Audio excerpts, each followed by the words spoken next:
Well, obviously extremely proud of our guys. I take my hat off to Boise and Leon. I've always had great respect for that coaching staff, and they had a great game plan. They're obviously going to slow it down, spread us, play four guards, which we obviously play two bigs. And with about 10 minutes to go, we decided to match them four guard to four guard, and I thought that was the difference. And it speaks volumes again of the unselfishness of guys like A.J. Hardiman, who I didn't get as many minutes for usually because we had to go to four guards. But, I thought we just made some really big plays in a lot of pressure situations. And when you're trying to win a championship and the team that's playing you has you down 5 inside 10, that pressure gets even tighter. And we haven't had a lot of close ones. And I think that really helped our guys to be able to finish the team off and do it the way we did it.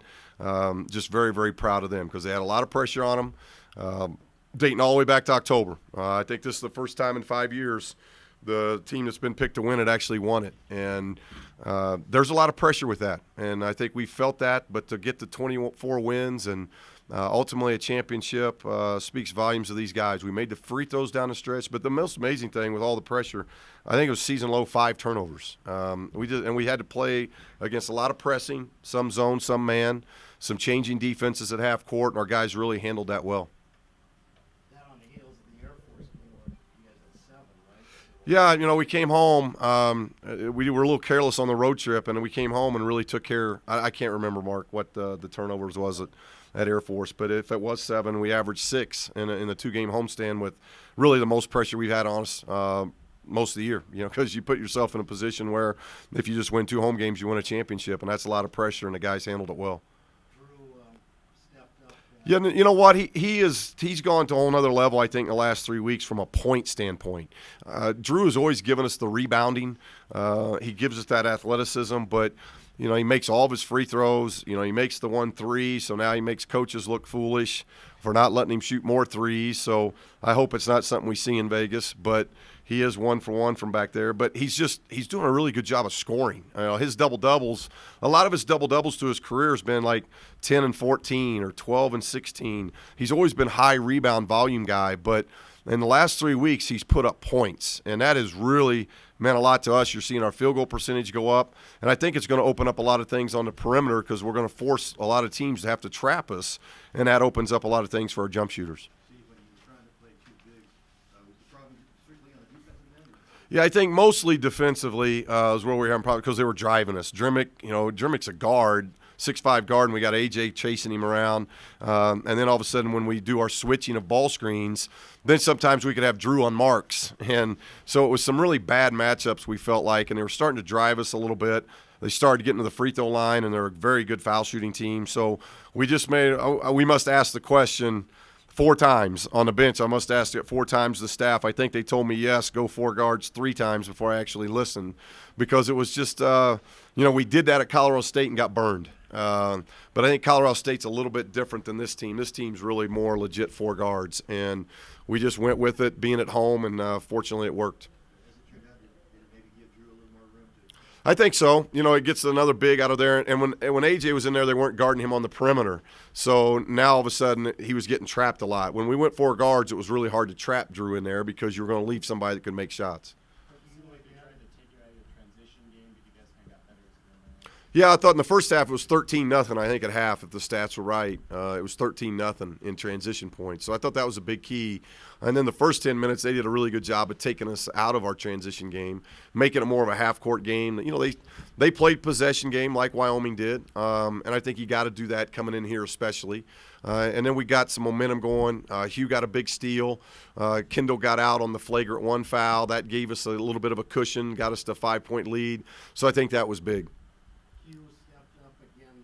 He's starting to shoot, and that's what we need him to do. He can really shoot the ball, and he's starting to shoot the basketball. And if we can get scoring like we're getting out of him, I think he averaged 17 or 18 in this homestand. So that helps us on a night where, like, Tony didn't shoot it well.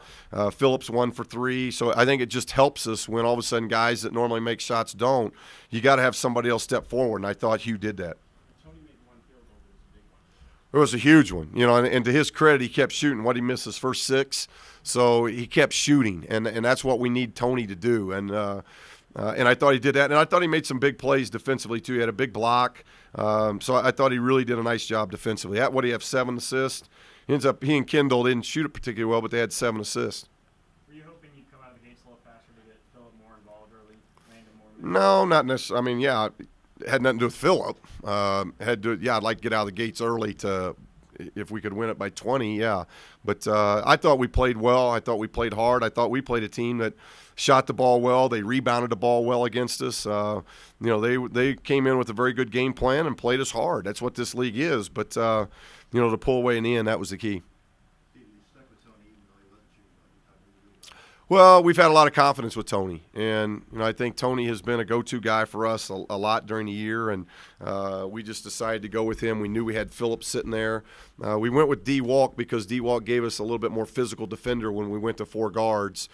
He's a little bit more physical and a very good rebounder, so we ended up going with D. Walk, who did a really nice job in that position as well.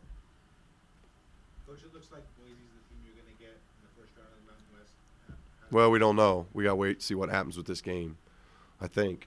Or is it Boise? We have no idea. Yeah. We have no idea. Assuming you guys are the top seed, you might get them again. How does that look matchup-wise? Now you've played everybody twice. That's why I think the league race is something that is really special. I thought it was special as a player. I didn't get one till my senior year as a player. We didn't have Big Ten tournaments when I played. So the league championship always took on a whole different meaning when you go for 2.5 months. And you get to play everybody home. You get to play everybody on the road. This tournament's different. You could play a neutral game. You could play a road game. So it's a little bit different. And it's really who gets hot. League tournaments, you play 3 games in 3 days. It's about who shoots the ball well. The 2 championships we won at Iowa, we won 4 games in 4 days once and 3 in 3 once, and we shot the ball well. So it's who gets hot. And the league championship means an awful lot to us because it's more of a body of work. It's over a 2-month body of work. So regardless of who we play next week in Vegas, it's a team we've played twice. They know us. We know them. And it's about really guarding and then hoping you make some shots. Coach, talk about the overall strength of the league. Air Force put a scare into Colorado State today. Boise obviously put a scare into you guys. It's a tough league. It's ranked 5th in the country. So it's a great league top to bottom. I told the TV guys that were doing the game this yesterday at our shoot-around that, 3 years ago our bottom was, I think, really a bottom. And now the bottom of the league has gotten a lot better. 3 years ago was TCU. Now TCU's a team that, quite honestly, if they get hot, could win the tournament next week. I don't think you were saying that 2 and 3 years ago. And so I think the bottom of the league has gotten a lot better. And the 2 teams that are in the bottom right now, Air Force and Boise, are very capable of winning games. They've put a scare into a lot of teams. UNLV goes 2 and 5 on the road. Then their 2 road wins were Air Force and Boise in overtime. So top to bottom, this is a very, very tough league to get wins. So you feel fortunate when you can win. Is there a page in your offense that calls for Drew to shoot a 3? No. He'll have to make more than go 1 for 1 to get a page in that. So 1 for 1. Yeah. Frank will have to work hard on that one. Thank you.